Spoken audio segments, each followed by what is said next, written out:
A Igreja Batista, o que ela representa para mim? Quando eu cheguei aqui nessa igreja, eu fui bem acolhida, graças a Deus, foi uma bênção. Eu cheguei aqui com meus 2 filhos, né, que toda igreja já conhece. E estou aqui até hoje, graças a Deus. Para mim tem sido assim, uma igreja assim, abençoadora, né, na minha vida, na vida dos meus filhos. A igreja é um lugar onde me ajuda a conectar com Deus. É o lugar onde as pessoas cuidam uma das outras. A Igreja Batista me impulsiona, a Igreja Batista às vezes me freia quando necessário. A nossa igreja é uma igreja que tem aprendido e tem exercido o amor. O que a Igreja Batista representa para mim? É difícil procurar uma palavra específica, porque eu passei praticamente todas as minhas fases aqui, de criança para de pré-adolescente, de pré-adolescente para adolescente, de adolescente para jovem. E então é um pouco difícil procurar uma palavra específica para dizer o que ela representa para mim. Mas ela representa para mim família. Depois que eu entrei aqui na igreja, que se tornou um lar realmente para mim. Muita gente fala, porque a igreja é um hospital, uma casa, e realmente é isso. A partir do momento que eu aceitei Jesus, e aqui se tornou esse lar, aqui ficou para mim como se fosse, sabe, aquele pai que zela pelo filho. E para mim a igreja é tudo de bom. Ela é um lugar que eu venho, que eu posso esquecer os meus problemas. Aqui é um lugar que eu posso ver pessoas diferentes, conhecer pessoas novas. E para mim a igreja é um lugar que ela acolhe muitas pessoas. A Igreja Batista em Caravelas, ela faz parte da minha história. Em 2009, quando eu cheguei aqui, nós comemoramos o 47º aniversário desta igreja. E agora chegamos a 62 anos. O que isso representa para mim? Vida, dedicação, comprometimento. Aqui eu me amadureci muito como homem, como esposo, como pastor. Eu amo fazer parte dessa igreja que tem acolhido, que ama vidas, que o único propósito é adorar o nome do Senhor, amar vidas e cuidar de vidas. Eu amo fazer parte dessa igreja, cheia de alegria, cheia de amor, uma igreja que cuida. E o que mais me marcou, né? O que mais me marcou, tem muitas coisas, né? Muitas coisas mesmo. Tem um encontro com Deus, né, ter sido uma bênção, né? Eu creio assim que o que mais me marcou foi essa parte do encontro com Deus, que tem sido assim bênção mesmo. O meu momento marcante aqui na igreja foi um momento quando eu decidi me batizar, onde reconheci que eu precisava deixar algo para trás e viver o novo de Deus.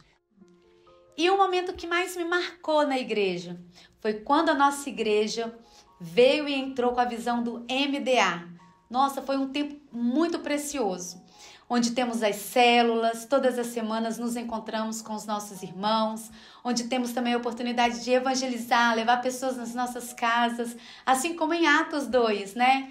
Iam de casa em casa e tinham tudo em comum. E o que mais me marca até hoje, o que me marcou e me marca até hoje é o acolhimento da igreja. Você já chega aqui sendo bem recebido, bem acolhido, e você pode chegar aqui se sentindo sozinho, mas tem sempre uma pessoa do seu lado te recebendo, e principalmente com um abraço ali logo que você chega. Igreja Batista em Caravelas, 62 anos, vivendo o projeto de Deus para a transformação da mentalidade dessa cidade. Essa cidade, a cidade de Caravelas, ela foi dada para nós como igreja, para nós transformarmos e apresentarmos o Jesus que essa cidade precisa conhecer. Deus abençoe.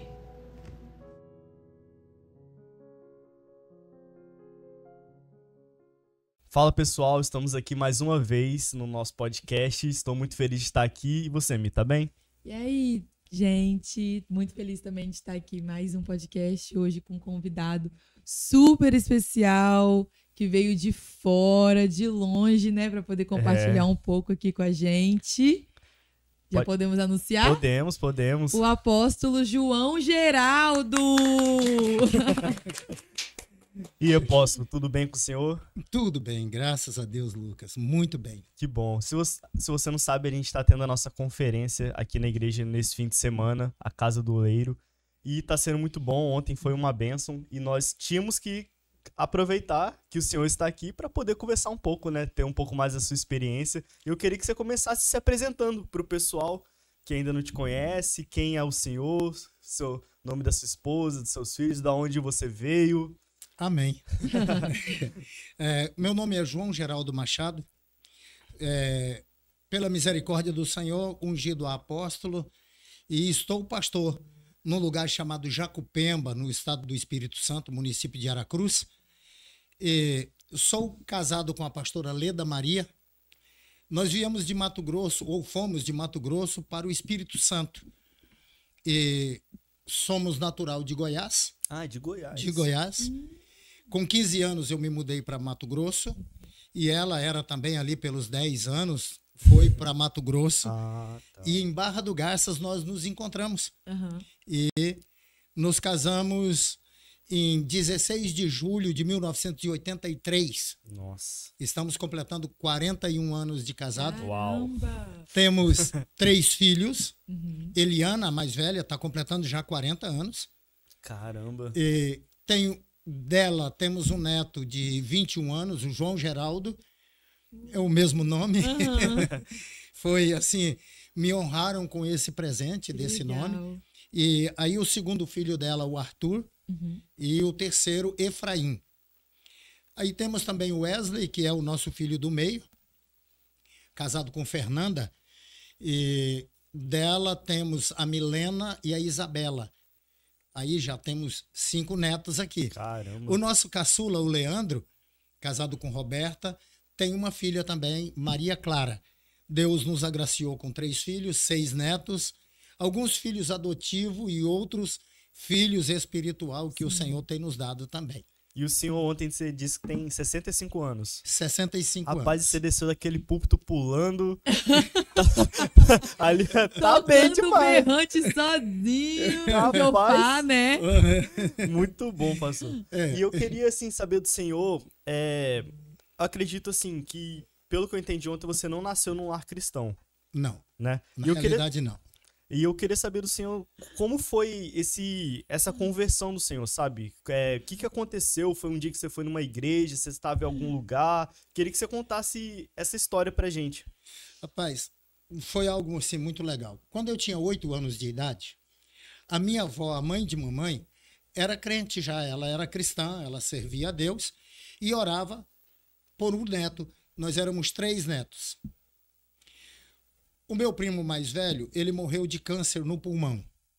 Caramba. Ele não se converteu. Uhum. O do meio morreu de acidente. Sobrou eu.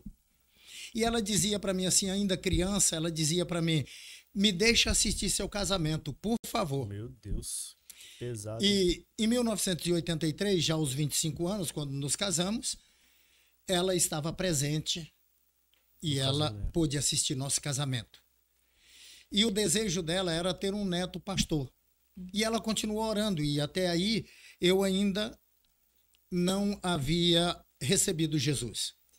Lá naquela época, com 8 anos de idade, eu estava brincando em uma casa com outros meninos.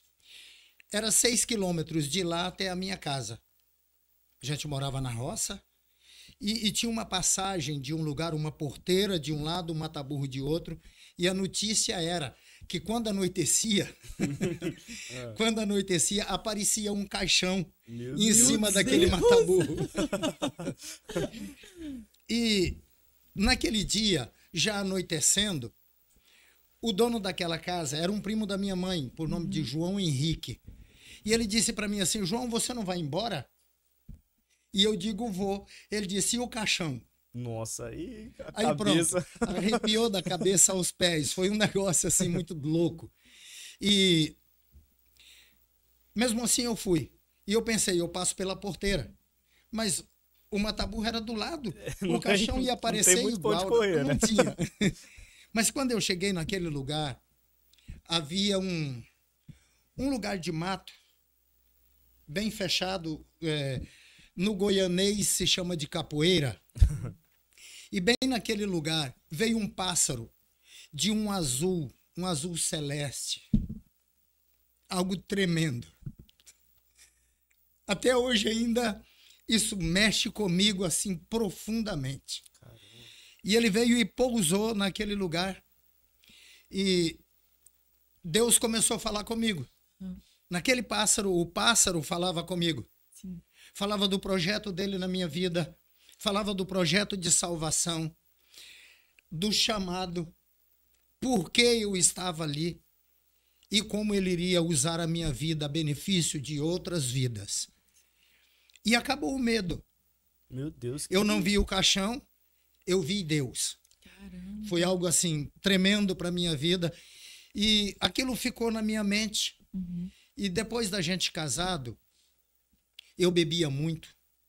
Muita bebida alcoólica e fumava e fazia qualquer coisa nessa vida. Uhum. E já com 2 anos de casado, a nossa filha havia nascido. Uhum. Já tinha 11 meses de idade. Um dia eu estava bêbado em uma casa e aconteceu um culto. E o moço colocou a mão sobre o meu coração e orou a Deus e disse: Senhor, salva essa vida, porque nesse coração tem muita coisa boa para ser distribuído com os teus filhos. Aquilo mexeu comigo. Isso era 18 de maio de 85. Você tinha quantos anos? Eu já tinha 27 anos. E ele me convidou para ir ao culto e eu disse: agora eu não vou, mas no próximo final de semana eu vou. E no dia 25 de maio eu fui à igreja e lá, com a mensagem que foi pregada, eu fui decidido a receber Jesus como Salvador. Então foi assim, Deus falou comigo aos 8 anos. E aquilo ficou ali, por mais que, né? E a oração da minha avó foi regando aquilo na minha alma, no meu espírito. E aquele dia que eu estava bêbado, que o moço fez aquela oração por mim, aí ele me prendeu ao amor de Jesus. Uhum. E naquele dia, 25 de maio, terminou o culto, ninguém convidou. Às vezes eu aconselho as pessoas, não termina o culto sem fazer um convite, porque pode ter alguém que foi ali querendo a salvação naquele dia. Sim. E eu corri atrás, pedi o porquê, voltaram, oraram por mim. E então, a partir de 25 de maio de 1985, estamos nos caminhos do Senhor. Glória a Deus. Que legal. Glória a Deus. E ainda nessa linhagem da conversão e tudo, quando que o senhor sentiu, que o senhor percebeu o seu chamado para o pastoreio, né? Como que foi essa experiência? Assim? Demorou muito tempo para você, desde a sua conversão até... Como é que foi esse processo? Na realidade, para entrar para o ministério, levou 15 dias. Com 15 dias que eu havia aceitado Jesus... Sim. A igreja era muito carente, uma igreja ainda pequena, cidade do interior. E eu sempre fui assim, muito, muito elétrico e um ativismo fora do comum. Fala bem, expressa bem. Mas a questão é que era material, era conserto de coisa. E eu andei consertando algumas coisas na igreja e o pastor me colocou, então, já para cuidar do som da igreja. Aí já começou. E a partir dali, com 4 meses, eu era professor de escola dominical e lecionava, virei coordenador e daí, com 1 ano, fui crescendo ministerialmente, como é chamado, né, o degrau ministerial. 1 ano diácono, 2 anos presbítero, 4 anos evangelista, 9 anos pastor. Foi assim, já no início da minha conversão, o Senhor chamou já para o trabalho. Só que eu não queria ser pastor. Ah, é? Você não queria? Não queria. Por que você não queria?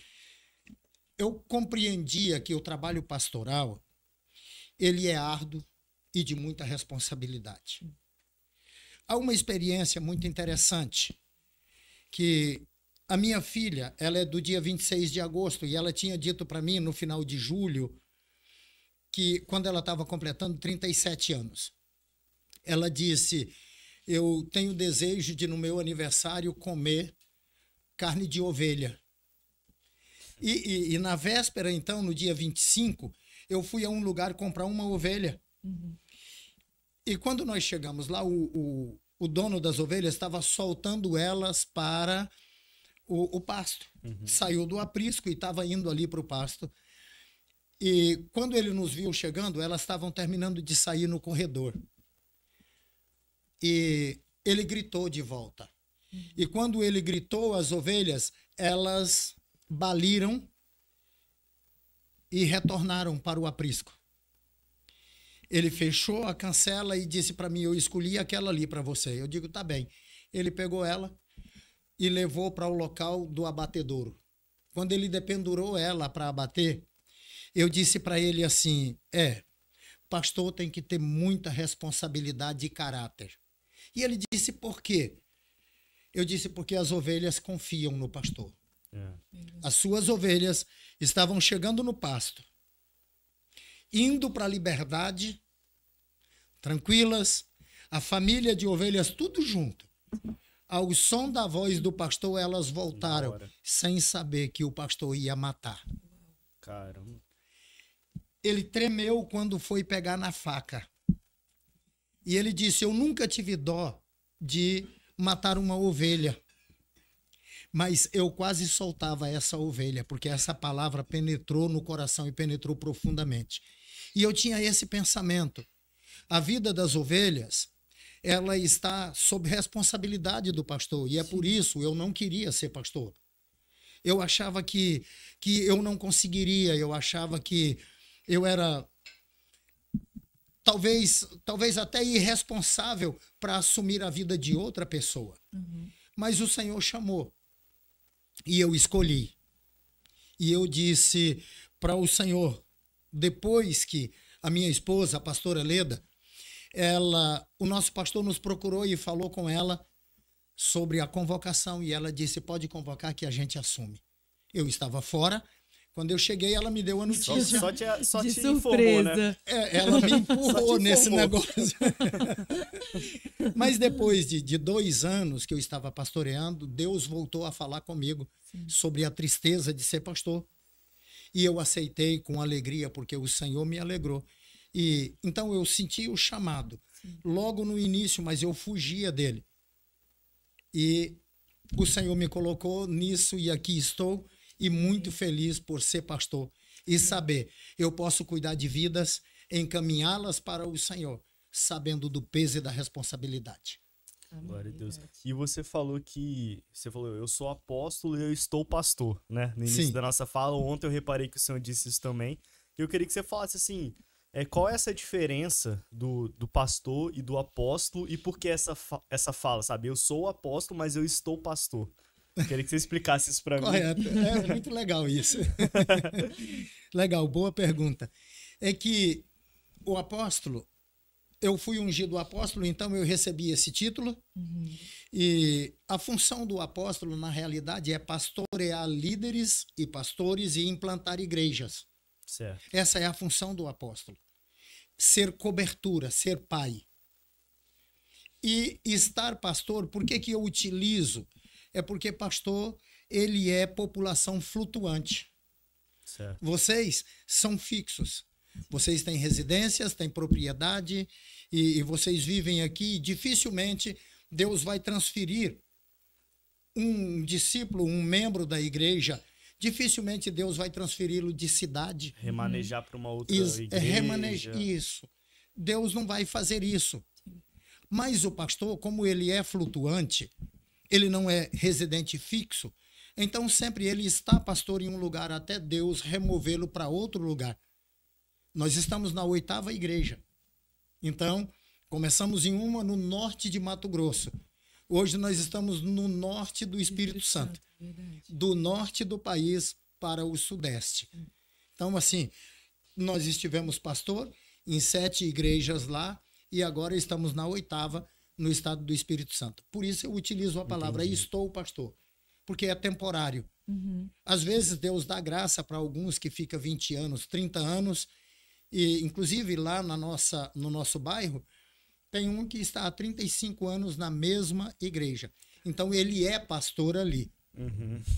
que não vai mais ser transferido. Sim. Ele é, mas a gente ainda está. Entendi, Mas aí, legal. e já o apóstolo, você é apóstolo porque... Cobertura de igrejas, né? Por exemplo, eu tenho um filho, o apóstolo Isaías, na cidade de Ibiraçu. Ele é nosso filho ministerial, é também um apóstolo, mas eu sou cobertura dele, então eu dou apoio àquela igreja. E nós temos também o pastor Jefferson e a pastora Fernanda, que também é de Ibiraçu, uma outra igreja, que a gente dá cobertura a eles também.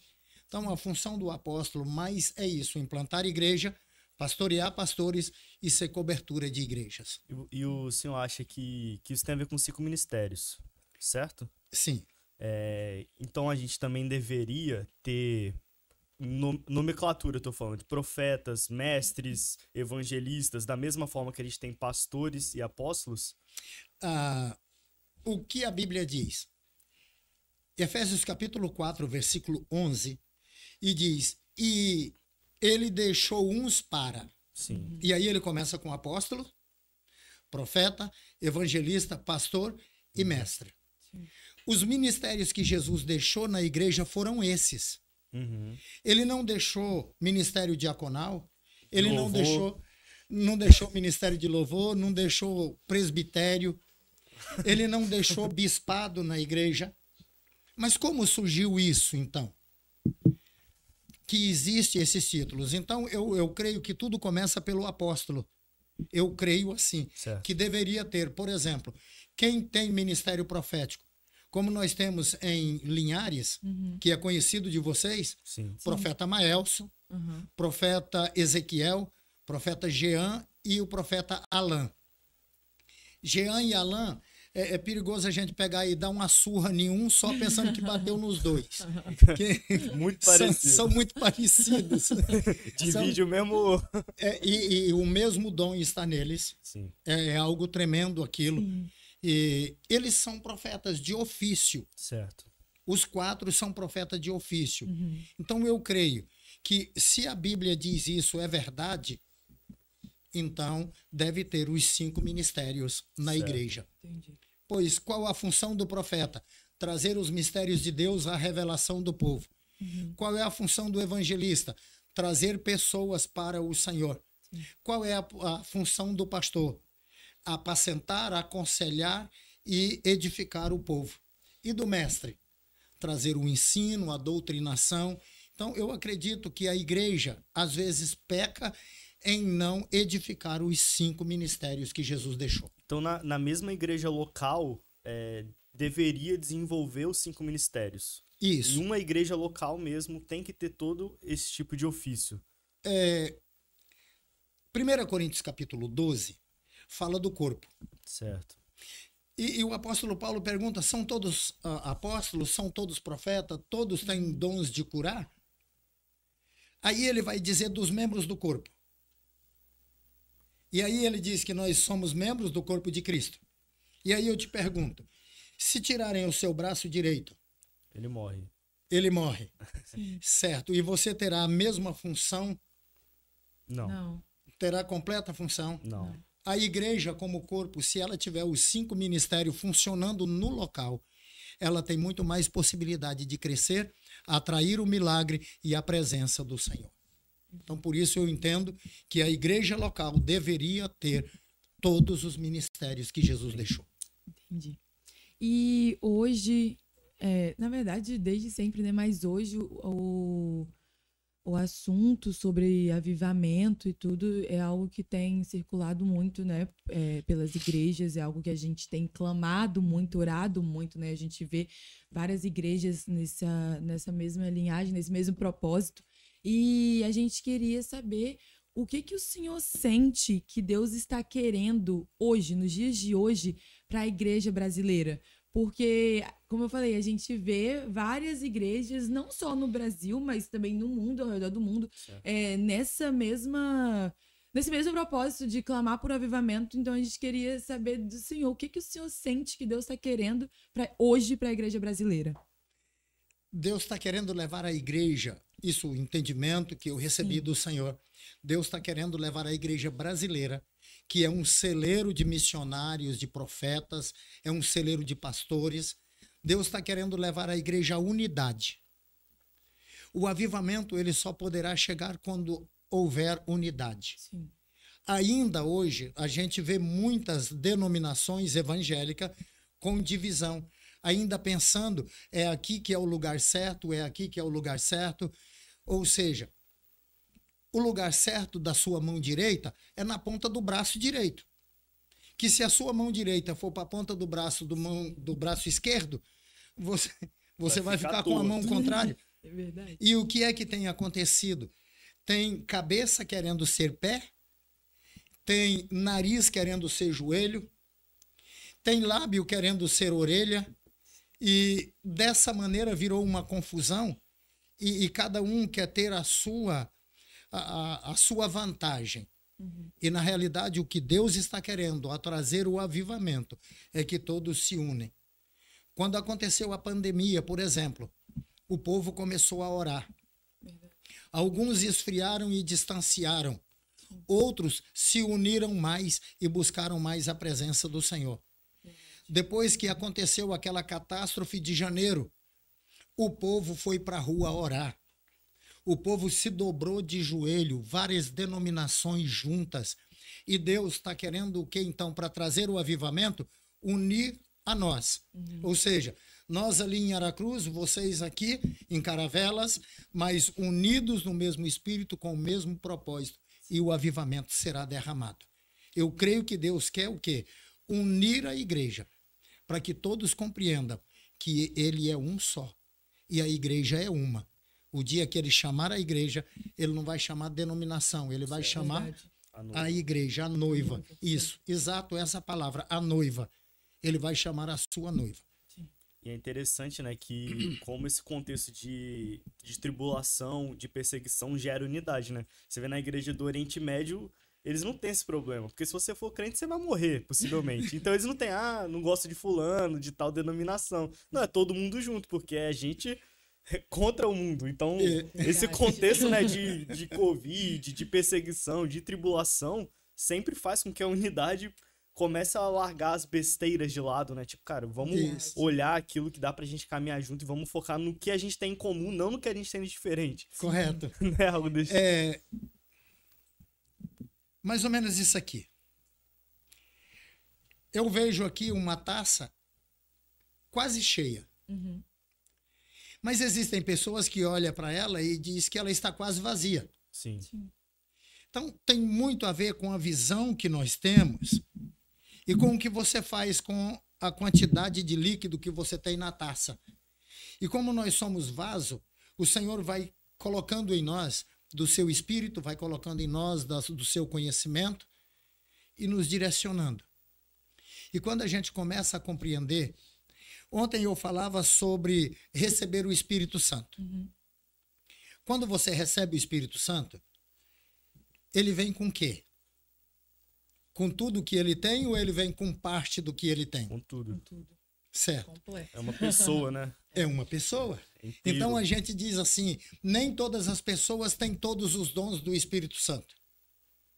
Eu não concordo com isso. Porque se eu tenho o Espírito Santo, eu tenho o dono dos dons. Então eu tenho todos os dons. Estão aqui. Se eu tenho o Espírito Santo, eu tenho o fruto do Espírito Santo. Ele está aqui. E se o Espírito Santo está aqui, eu vou te amar, eu vou te amar, eu vou te amar, eu vou amar a todos. Todos que estão ao meu redor, eu vou amar com o amor do Espírito Santo. Porque ele veio para convencer do pecado, da justiça e do juízo. Então, eu acredito assim, essas diferenças, elas vão ser tiradas. Como você disse, Lucas, da tribulação, que faz a gente deixar as diferenças e unir por uma causa, eu acho isso que é o ápice da comunhão da igreja, é justamente deixar as diferenças e cada um buscar o bem do próximo. Os 2 mandamentos de Jesus, que ele disse, Deus sobre todas as coisas e o próximo, resume todo o mandamento. Nossa, muito bom. E eu queria fazer uma pergunta bem pessoal mesmo. Sim, de curiosidade, porque ontem, se você não estava aqui na conferência, Mas vocês estavam, o apóstolo Wanderley também, vocês estavam com, não sei se chama pano, manto, Talit, que é de Israel, e a gente foi bastante usado ontem, né? Para passar por baixo, para colocar em cima das pessoas. Eu queria saber, qual que é o significado disso, por que o senhor usa? Eu vi que até quando você foi pregar, você levou lá para cima também, deixou ali no púlpito. Então, qual é o simbolismo, ou qual é o poder de estar usando isso? Na realidade, isso veio como tradição, mas veio também como um mandado de Deus. Para que na hora da oração se cobre com o talit, porque respeitando a presença do Senhor. E é um negócio muito interessante. A gente chega nas igrejas e vê o povo ajoelhar virado as costas para o altar. A pessoa vai orar, na cadeira, ajoelhado na cadeira, ele debruça na cadeira e coloca as costas para o altar. Sim. E a presença de Deus, ela está no altar. E do altar ela vai para toda a igreja. No Muro das Lamentações, a gente entra de frente e sai de frente. A gente vai de fastos até um determinado ponto, depois vira as costas e sai. O muçulmano, ele nunca ora se não for virado para Meca. Certo. Em qualquer lugar que ele tiver. Os cristãos oram com as costas viradas para o altar. Então, para o conceito, virar as costas para o altar é virar as costas para Deus. Quando você pega o talit, você coloca ele sobre você. Quando vai ministrar a palavra ou que você o coloca no altar, você está dizendo: aqui está o manto que representa a santidade de Deus e ela está sobre a minha vida. Quando você diz para o povo passar debaixo daquele manto e você cobre eles com aquele manto, com o talit, você está dizendo, você está entrando debaixo da santidade e da presença do Senhor. Você observou que eles têm um nozinho na ponta? Sim. Aquilo ali são as mitzvah, ou as orações, as leis que são colocadas ali naquela ponta, para você se lembrar da presença de Deus continuamente. Todas as vezes que você usa ele, você está dizendo: a presença de Deus está aqui. A lei do Senhor está aqui. Para isso a gente usa. Entendi. A gente queria também perguntar agora, ó, não mudando de assunto, mas vocês falou hoje também que vocês estão fazendo 41 anos de casados. É muito tempo, né? É bastante tempo. Tá feliz? Tá feliz com o casamento? Olha, existem muitos erros e acertos. Sim. Mas para dizer a verdade para você, hoje eu estou melhor e mais feliz com o casamento do que quando começamos. Isso é muito legal. Eu já queria lançar essa pergunta, que você aproveita e já fala. Qual que você diria... Eu acredito que tem muitas coisas, mas eu queria que você falasse de alguns segredos que você pudesse falar de como ter um relacionamento não só duradouro, mas um relacionamento que você chega com 41 anos e fala: pô, eu me sinto melhor do que no início. Não é só né, ficar muito tempo casado. Eu quero ficar muito tempo casado e muito tempo feliz casado. Evoluindo, né? Exato. Então, assim, quais seriam algumas chaves, assim, alguns segredos que você podia falar pra gente? Isso é interessante. Muito interessante a pergunta. Inclusive, o dia que tivemos o jantar de casais, aí cada um tinha que dizer alguma coisa, né, pra... Botaram a gente só para dizer para a esposa. Eu não sei porque que não botou a esposa para dizer pra gente. Sempre é assim, cara. Né? Sempre é assim. Vocês que têm que fazer a declaração. Você que está aí em casa, você acha que é assim também? Se for homem, você sabe como é que é. Mas uma das coisas que eu disse para minha esposa é o seguinte, que o meu sentimento é que eu não fui o primeiro amor da vida dela. Eu não fui o primeiro a chegar na vida dela. Mas que eu espero que eu seja o último. E que eu esteja até o final com ela. E eu gostaria que ela se visse através dos meus olhos o quanto ela é importante para mim. Quanto ela é importante para minha vida. Para durar o casamento... Ela tá rindo ali. Ó. Ela tá feliz. Tá vermelha. Tá vermelha. O que eu entendo é que tem que haver compreensão. Sim. Porque tem momentos que a gente está nervoso, está cansado, mas ela também. Então, chega um momento que ela quer falar. Qual é o papel? Cala, fica calado, escuta. Quieto. E se você achar que a resposta que você vai dar vai feri-la, então não fala, fica calado. É claro que existem algumas vezes que a gente perde o controle e termina dizendo alguma coisa. Só que aí a gente termina piorando a situação do que ficar calado. Então, uma das coisas que faz você conviver e estar mais tempo é você se calar. Ou seja, o meu primeiro pastor, ele tinha um dito muito ruim, não é legal, mas dá para aplicar nisso. Ele dizia assim, olha só, quando um burro fala, o outro murcha a orelha. Já ouvi isso aí. Já ouviu? Já. Então é isso. Quando um burro fala, o outro murcha a orelha. Então, quando um fala, o outro se cala para escutar. E assim vai acertando, fechando as arestas, até chegar à velhice junto.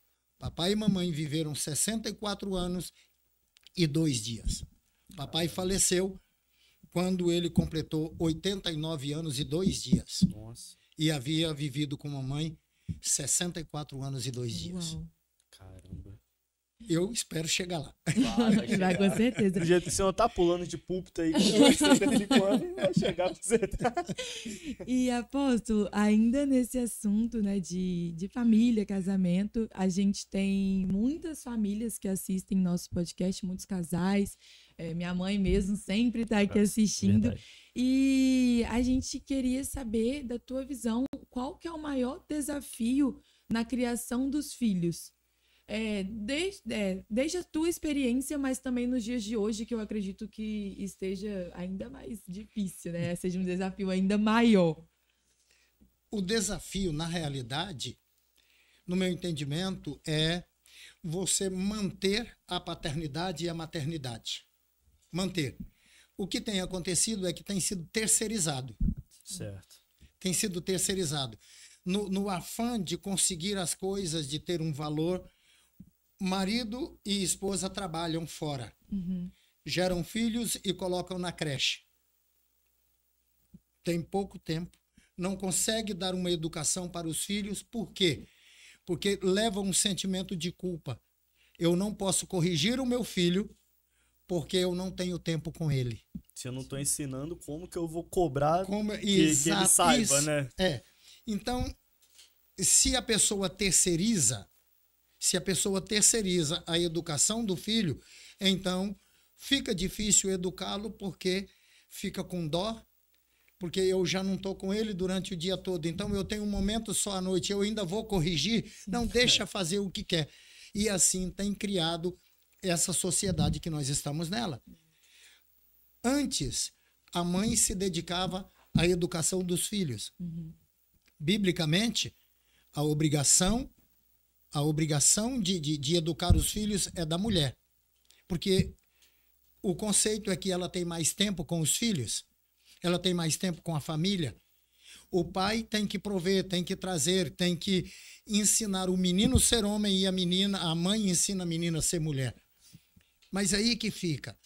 E o desafio é a mulher dedicar um tempo para cuidar dos filhos. Trabalhar fora? Pode? Sim, pode. Mas procura uma maneira de trabalhar meio período para ter meio período com os filhos. Qual o período? Que os meninos estão na aula, estão na escola. O outro período esteja com a mãe.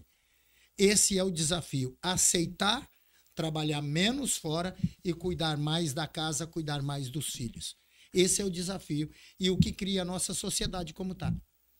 Ontem à noite, depois que a gente terminou o culto, a gente estava conversando lá em cima, você falou que todos os seus filhos casaram muito novos. O que casou mais velho, ele tinha quantos anos? 25.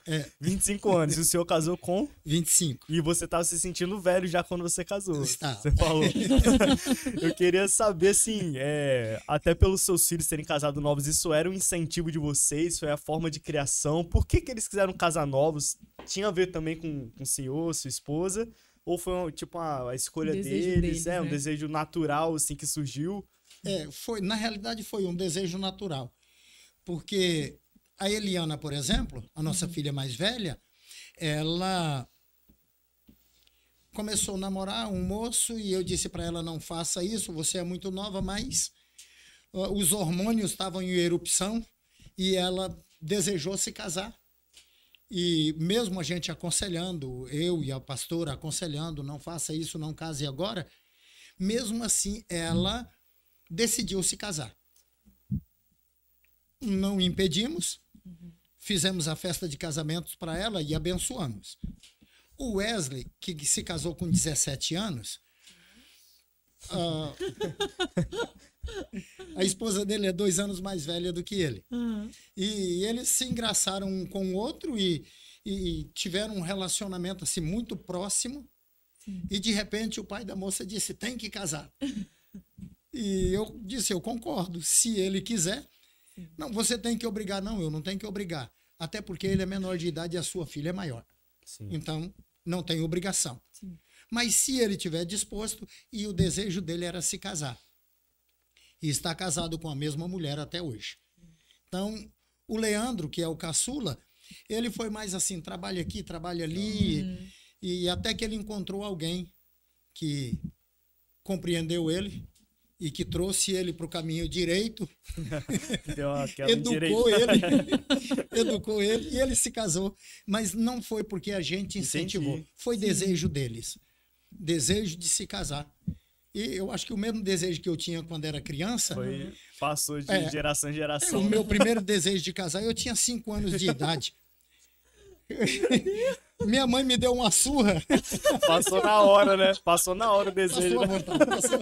Não, mãe, já parou. Parou. Já tá bom, já. Depois, com 12 anos, eu queria casar de novo. Rapaz. A gente morava numa roça, num lugar isolado, e um pessoal foi visitar a gente. E foi uma menina com eles, mais ou menos da minha idade, linda. Apaixonou. Eu olhei para ela e apaixonei imediatamente. E sabe o que foi interessante? Mesmo. Ela se apaixonou por mim também. Ai. Só que aí foi aquela briga, né? E essa briga durou 3 anos. Quando tinha 15 anos, a gente mudou para Mato Grosso, ficou muito distante. Aí passou. O relacionamento. Aí eu fui casar só com 25 anos. Eu acho que eu perdi muito tempo. Né? Eu perdi muito tempo Porque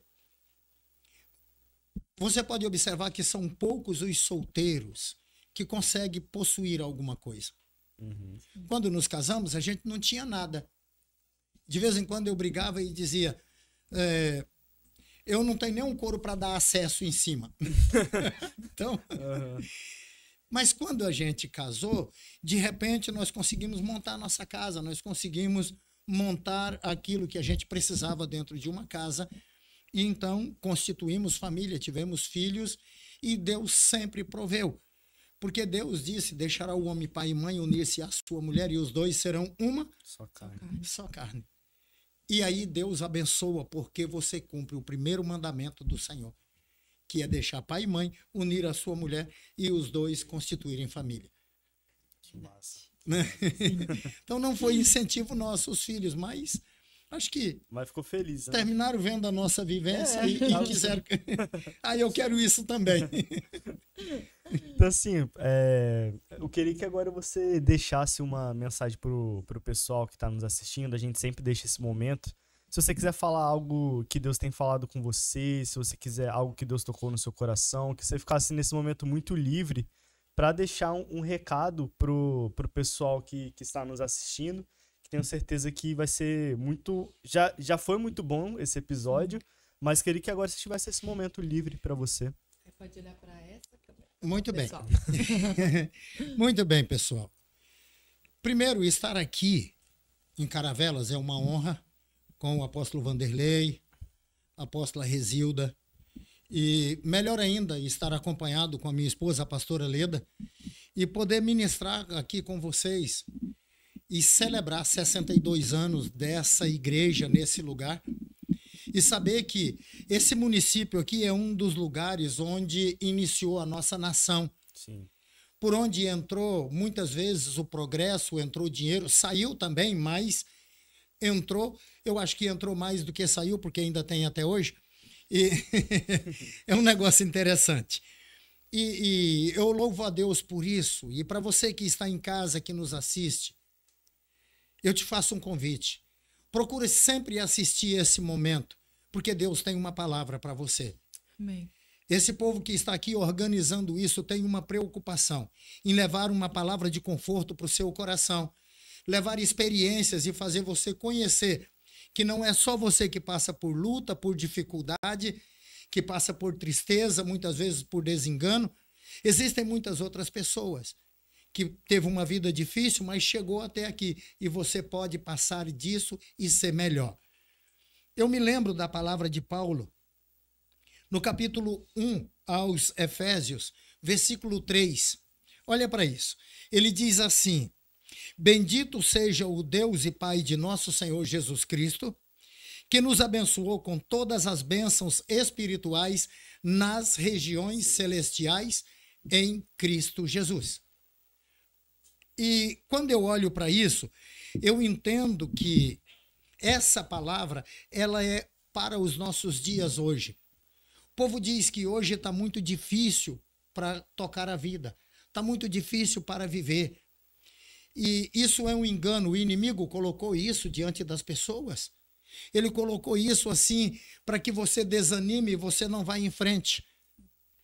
Na minha época de criança, para a gente ir para a cidade, que eram 22 quilômetros, ou a gente ia montado em cavalo, ia de carroça ou ia a pé. Hoje, com esse aparelho que você tem na mão, você pede um Uber, ele vai lá e busca você rapidamente e leva você de volta. Você tem dificuldade, às vezes, em algumas outras coisas, mas o seu transporte é fácil. Antigamente, você tinha que lutar desde a madrugada até o anoitecer. Hoje você tem horário de trabalho.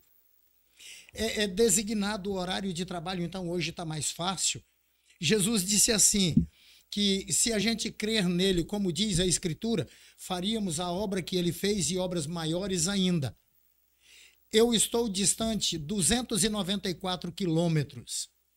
Nós saímos de lá ontem e com 3 horas de viagem, 3 horas e meia, nós chegamos aqui. 294 quilômetros. Se tivéssemos que fazer isso a pé, pega isso, divide por 6, que você vai saber quantas horas você gasta, porque a gente andando direitinho, a gente faz 6 quilômetros por hora caminhando. Caminhando para não se matar. Então, seria, pega 294, divide por 6, você vai saber quanto tempo você gastaria para fazer isso. Jesus fazia a pé. A gente faz em 3 horas. Está muito mais fácil hoje. E o consolo é que Jesus nos abençoou com toda sorte de bênçãos espirituais nas regiões celestiais. No capítulo 2, versículo 6 de Efésios, ele diz que ele nos ressuscitou. A gente estava morto em delitos e pecados e Deus nos ressuscitou juntamente com ele e nos fez assentar nas regiões celestiais em Cristo Jesus. Lembra de uma coisa, Jesus veio para todos. Jesus não veio só para um, ele não veio só para uma nação, ele veio para todas as nações. Então, o que você deseja para a sua vida, comece a falar com Deus. Diga para ele que você crê que ele é Pai. Nós somos muito desobedientes. Todos somos desobedientes. Você que está em casa, quantas vezes você ora a oração que Jesus ensinou? Quantas vezes por dia? Se eu te perguntar, quantas vezes você ora o Pai Nosso por semana? Quantas vezes você ora? Às vezes, nenhuma vez. E Jesus não deu uma sugestão.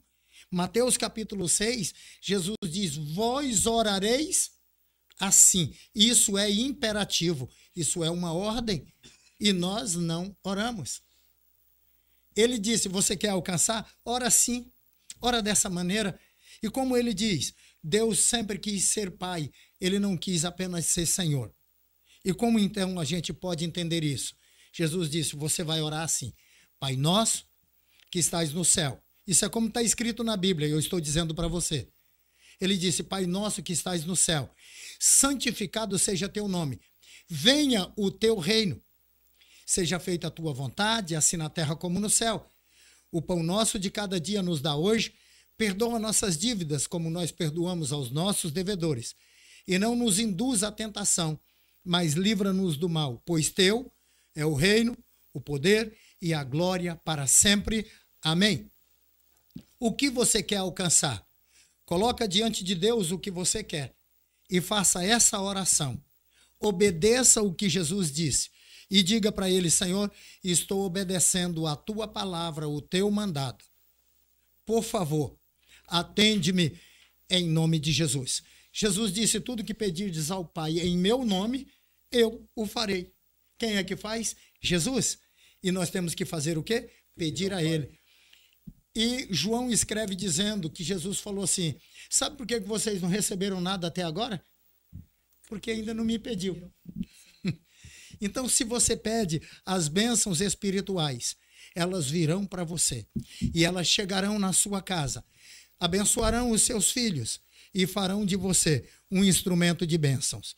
E eu quero convidar você a... Toma sua Bíblia agora comigo, por favor, você que está em casa, e abra ela em Deuteronômio, capítulo 28. E veja o que está escrito. E eu gostaria de abençoar a sua vida e agradecer já por esse tempo. Obrigado pelo convite. Vocês são um doce de pessoas, um amor de pessoas. Deus continue abençoando. Continue com esse trabalho, é muito importante. E edifica pessoas.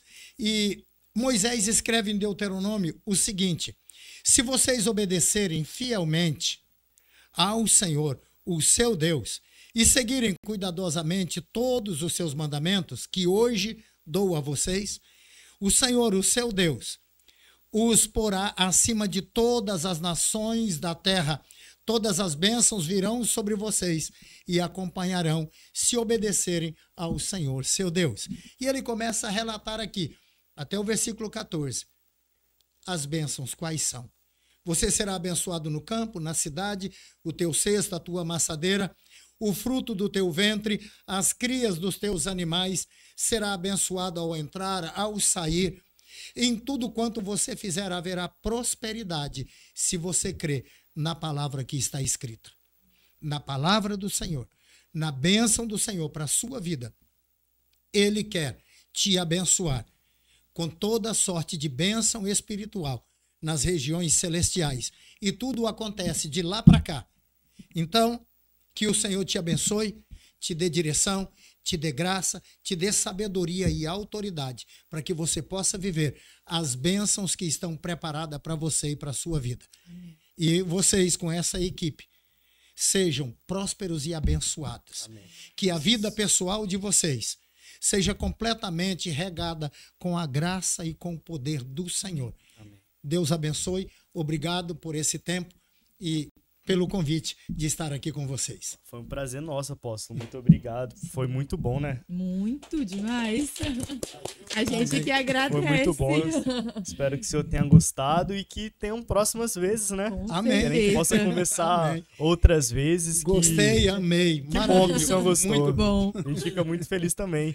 E que aonde o senhor estiver, você possa crescer cada vez mais. Obrigado por esse tempo. Sim. Hoje ainda temos mais para receber de Deus, né? E galera, muito obrigado por todos vocês que participaram, estiveram aqui conosco. Tenho certeza que foi muito bom para cada um que ouviu. Sim. E nós estamos aqui toda quarta-feira à noite, então não perca, esteja sempre com a gente e um grande abraço. Obrigada, gente. Quarta-feira que vem, 8 horas, estaremos aqui com mais um convidado super especial. Valeu, galera. Tchau. Beijo. Tchau. Muito bom, apóstolo. Nossa, bom. muito bom conversar com o senhor.